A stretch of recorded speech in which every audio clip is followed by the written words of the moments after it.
a grant program, there is a possibility, if we can resolve the problems with the federal government, that you can pursue your degree at the University of Florida, but also continue to work for us as a consultant, and we will pay your fare to and from the University of Florida, and then we will pay you an honorarium when you come back to work for us. Mm-hmm. And so that sounded very good to me, and so I talked to my bosses in Washington, D.C., and they talked to Dr. Willett, and the plan was in place.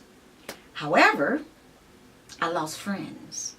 I lost friends because there were people who had been with the Richmond Public Schools prior to me coming as a young new teacher who's going to teach in the school system for 5 years, and within 7 years she's gone away to work on a doctorate, and we have been here and there's no money for us to get a sabbatical.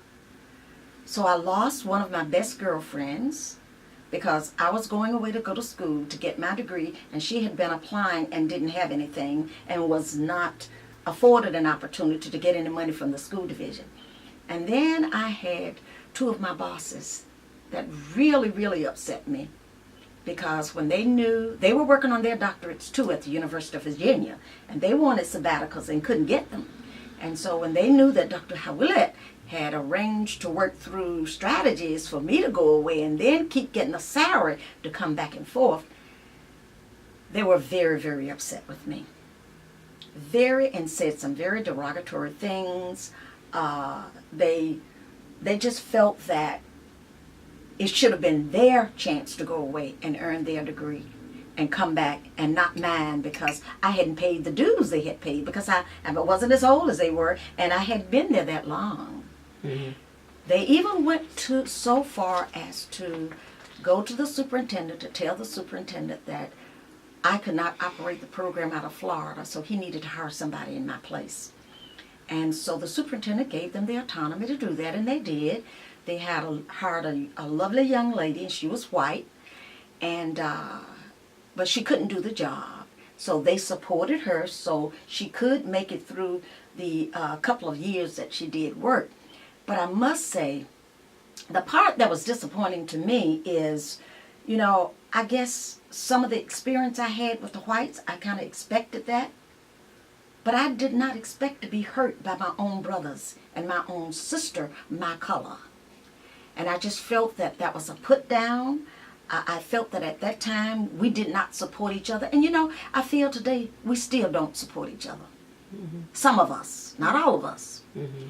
And so I never shall forget, I would be getting telephone calls from the students advising me as to what they were doing and what was going on. And I would have to fly back and attend meetings to calm things down. So the program would continue to make progress, and they would continue to get the necessary help they needed. But the beauty about the program is, not only did they have the help from Richmond Public Schools, they had help from those professors at Virginia Commonwealth. They had help from those professors at Virginia Union University. And so those 25 at each institution, they had additional support, because we wanted all of these individuals to show the federal government that if you can improve the quality of education for students, if you hire teachers who are seasoned, who have been in those positions for 4 years of on-the-job training, and who knows the strategies to move right into the classrooms. And some of our best teachers in Richmond came through the Career Opportunities Program and earned those bachelor's degrees.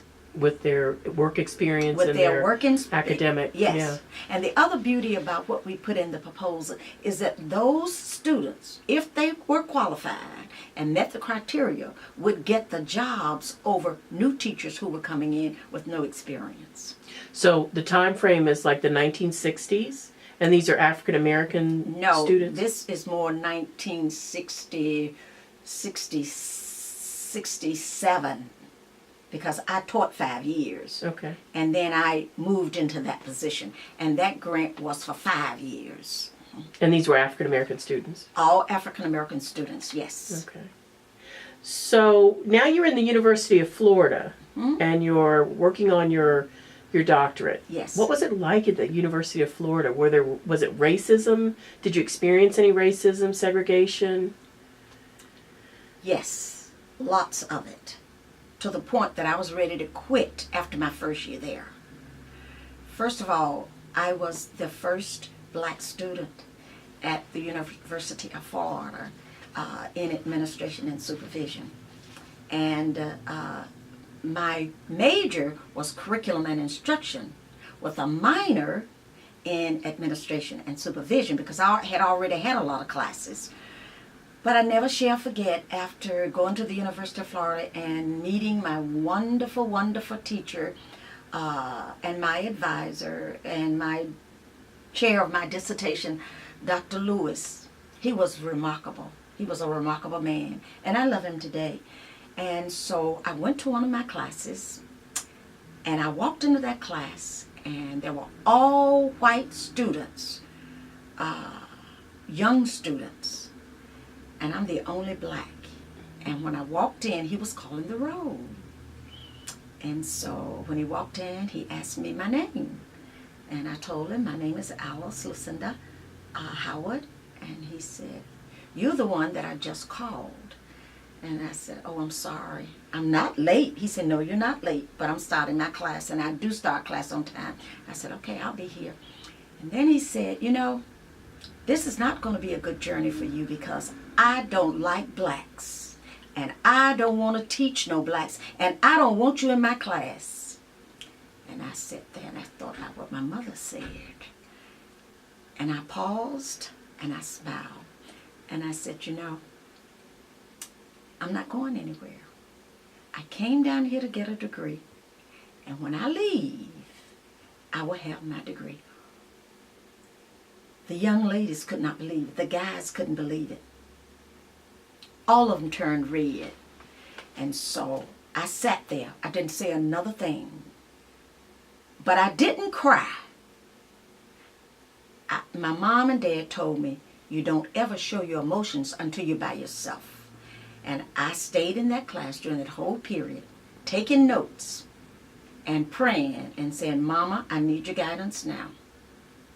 And so when I got out of that class, I cried from the time I left his class across campus until I went to Dr. Lewis's office. And I said to Dr. Lewis, I am leaving here. I wish I had never come.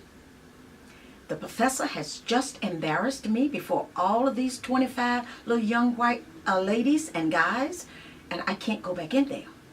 And I said, I am going directly to the federal government. I'm going to see to it that if the University of Florida is getting any money, they won't get any more and they're going to lose every penny they have. And Dr. Lewis sat me down. And he said, I want you to think about what you just said. You are not going anywhere. You will get your degree. And I will see to that. And he said, as you take these classes, do not ask these professors to be a part of your panel.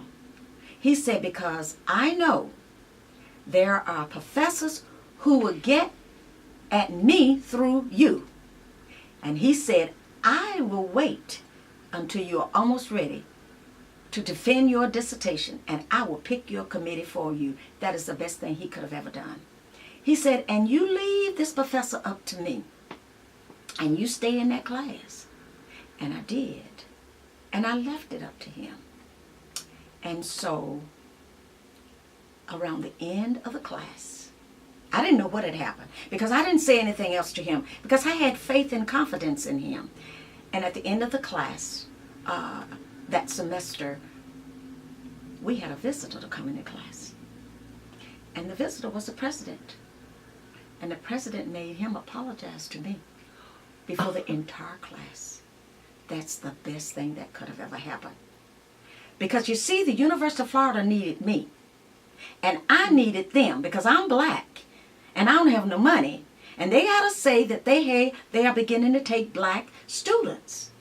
And so that was one experience. Then we were in line because I worked for, Dr. Lewis got me a job working for him. And we would get our checks, and we would go to cash out checks at the university bank. And so I got to know quite a few of the young ladies because we all worked in the same department. And we started comparing checks. And here these little young white chicks coming to school driving Mercedes, BMWs, Maseratis, and here I am driving my little brown Rambler that I could barely buy gas. And I looked at their check and saw what I was making. I said, oh no, this is not going to happen. So I went back to Dr. Lewis. And I told Dr. Lewis, I said, Dr. Lewis, this is discrimination.